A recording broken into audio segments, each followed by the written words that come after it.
Hi, this is What's New Today, and I'm Sangeeta, your host. In this episode, I'm joined by Smyan, a fourth grader who loves tigers. So, in the previous episode, we shared stories about how tender and caring tigers can be. If you're shocked at the idea of a tiger being caring, and if you haven't heard that episode, I highly recommend that you do. But jumping into Project Tiger, a mammoth project that India launched in 1973 to save its tigers. Sometimes our national parks are just not enough for too many tigers to survive. Right? If there's a tiger, then they have a bunch of tiger cubs. Beyond a point, that park will not have enough space for them to move around, right? Yeah. What do you think they'll do then?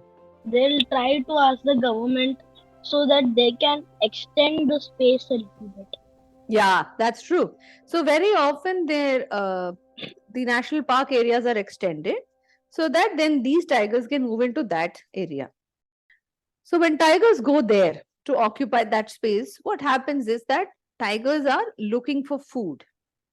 On occasion, they wander outside the forest also. If they don't find enough food inside the forest, and they may prey upon the livestock that people own. They usually do not prey upon the people, but they'll prey upon, say, the cows or the buffaloes or the goats that these farmers and the villagers have, and they'll eat them up. Now, if you were the villager and you owned a cow and your cow has been eaten up by the tiger, what will you do? I will actually have to report to the national park to put food inside the forest so that it does not eat my domesticated animals anymore. You're an evolved soul that you have thought of the ecosystem and the implications. But usually people react immediately with anger. They don't think through all these steps. So if I'm the person who owns the cow, my first reaction is anger towards the tiger. What do you think a bunch of villagers who are very angry with the tiger would do? They would kill the tiger. Absolutely. Then the tiger comes for hunting for food. They will trap the tiger and kill it. Yeah, correct. So they would figure out how to trap the tiger in one space, and they might use spears or bows and arrows, or in modern days, they might even be able to get a gun or so and kill it. This is a slightly easier way by which most tribals kill tigers. And this was something that did happen, I think, once when a new tiger was introduced in the forest near the India-Nepal border. I think a tiger had gone off and eaten the livestock. The villagers got so angry. So whenever a tiger kills a piece of livestock, it doesn't finish eating the whole of it then and there. It'll come back the next day and eat some of it. Like it'll eat some immediately. It'll come back the next day and eat the remaining. And if there are cubs, then it'll usually go back to fetch the cubs so that all of them can together eat the food. What the villagers do is they know that the tigress and her cubs might come back. They will poison that dead livestock. That's an easy way to kill the tiger, right? Yeah, but it is very sad if a tiger cub eats it. Very sad. I completely agree. But the villagers don't think that far ahead. They are not as evolved as Smyan that they think, oh, the ecosystem inside the national park does not have enough prey. Let's add more prey for the tiger. The reaction is usually immediate anger, and they kill the tiger and the tiger cubs the way you just said it. They are very selfish. They are very selfish. Okay. Maybe they are. Maybe that livestock was their only source of income. Maybe they don't have any other way to give vent to their anger. Whatever it was. But Ranjitsinh ji had already foreseen this. Before Project Tiger was introduced, he introduced one very important clause. He said the minute a tiger kills a piece of livestock owned by a villager, the main forest officers have to be informed. The forest officers have to rush to that spot instantly so that they can compensate or they can give money to the villagers for the price of that cow that they've lost. Do you think this is an idea, fundamentally good idea? Yeah, because if the tiger comes back and eats the livestock, then the forest officers will pay, and the villagers will be able to uh, uh, use that money to buy whatever livestock they've lost. And they won't be angry towards the tiger, most importantly. So that way you protect the tiger and its cubs. So this is one of the important provisions that Ranjit Singh ji added in India's Wildlife Act. So thanks to this, a lot of wildlife, not just tigers, even lions, even leopards, even panthers, whenever they wander outside a forest and eat livestock, India's acts allows for instant indemnification or immediately paying money to those people who own the livestock, so that no villager, no tribal will ever feel the need to harm the creatures inside.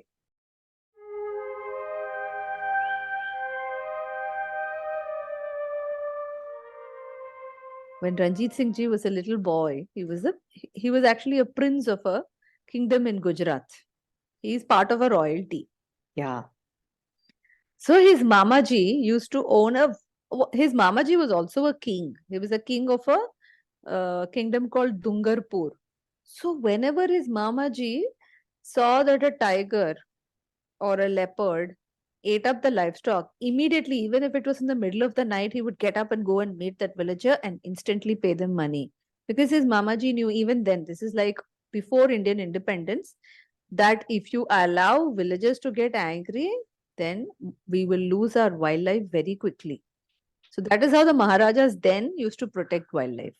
It was very good. He was really intelligent and smart to think of such an idea.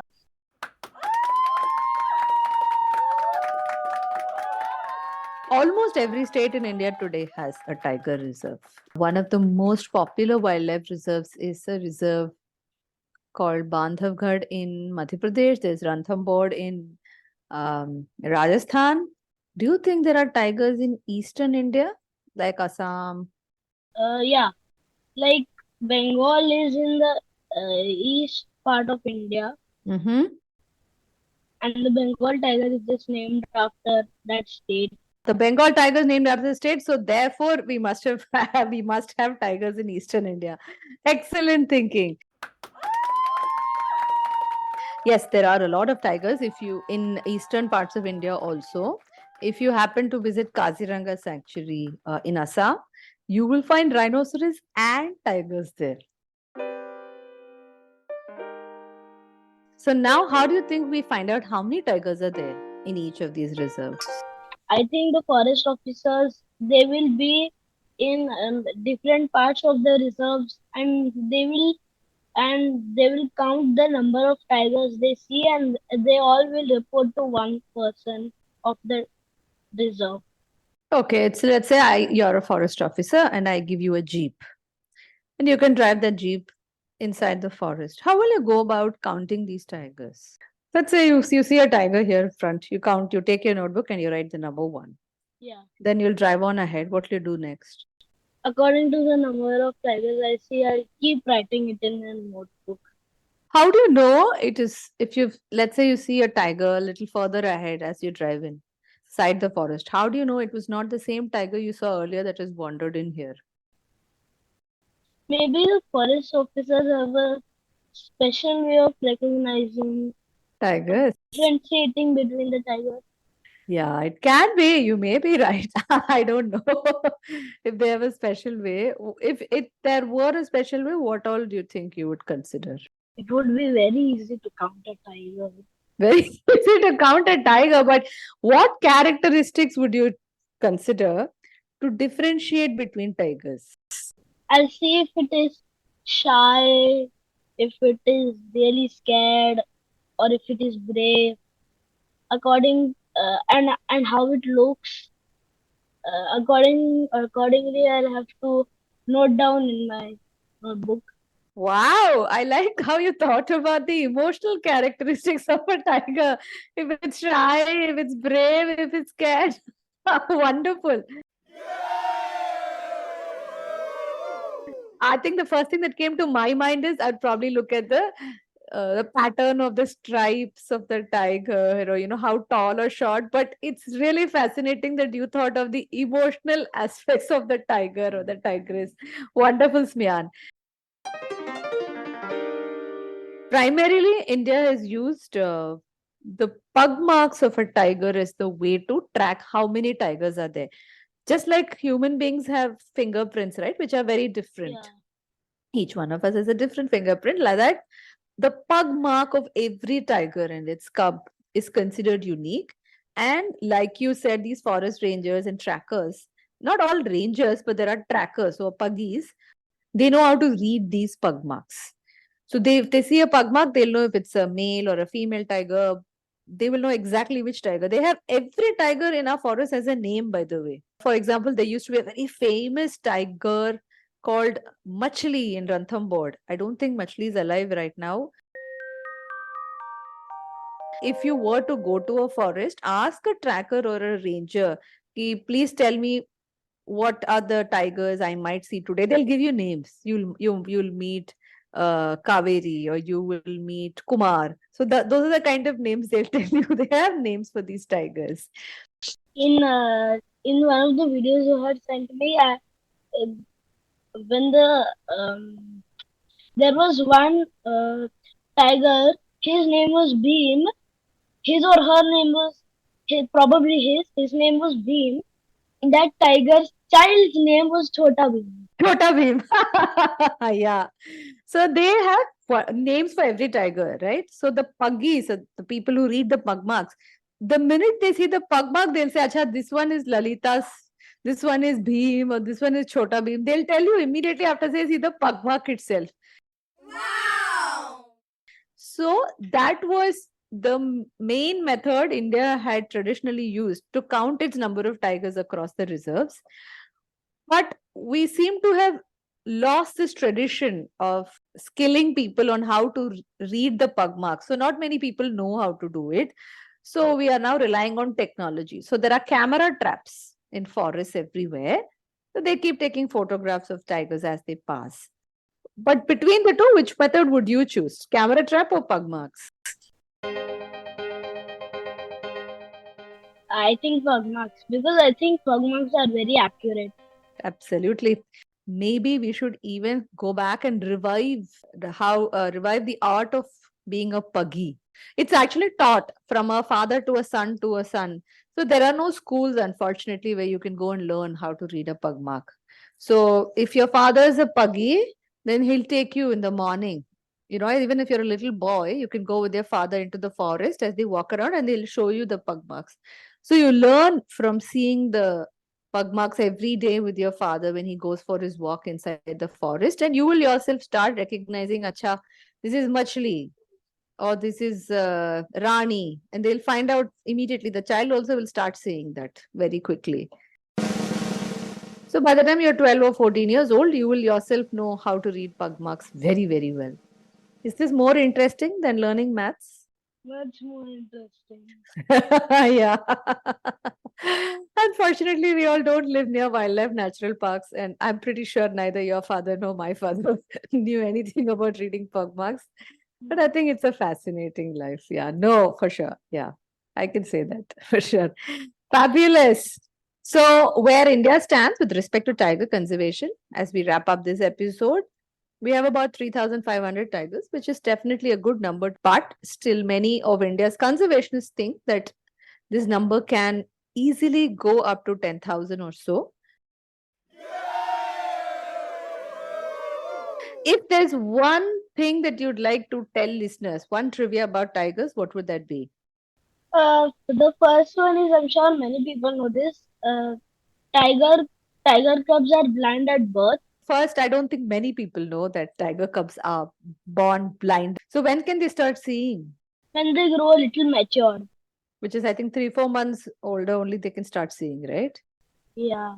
Wow, very interesting. if you could meet India's Project Tiger's chief, what would you tell him?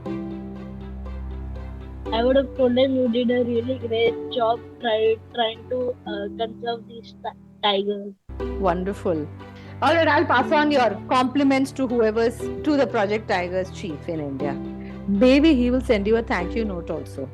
Always anybody who's doing some good work, when they hear compliments from children, they feel very thrilled. So to all our listeners, young and old, if there are any words of appreciation or compliments or suggestions that you'd like to send Project Tiger's way, there's a small space below. Scroll down. If you're listening to this on Spotify, you'll find a place where you can leave your suggestions by clicking a reply button. If you're listening to this on any other platform, we would be very happy to collate all your suggestions and email them to Project Tiger. But you can send your suggestions to us at hello@wsnt.in. Thank you, Smian. Did you have fun chatting? Yeah. Well, it's very good because it's the first time I'm doing a podcast. Was this like what you had thought it would be?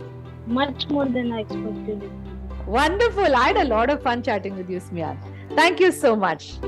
Stay tuned. In the next episode, we bring the Asiatic lions and their stories. New episodes on What's New Today come out every Monday and Friday. Thanks for listening.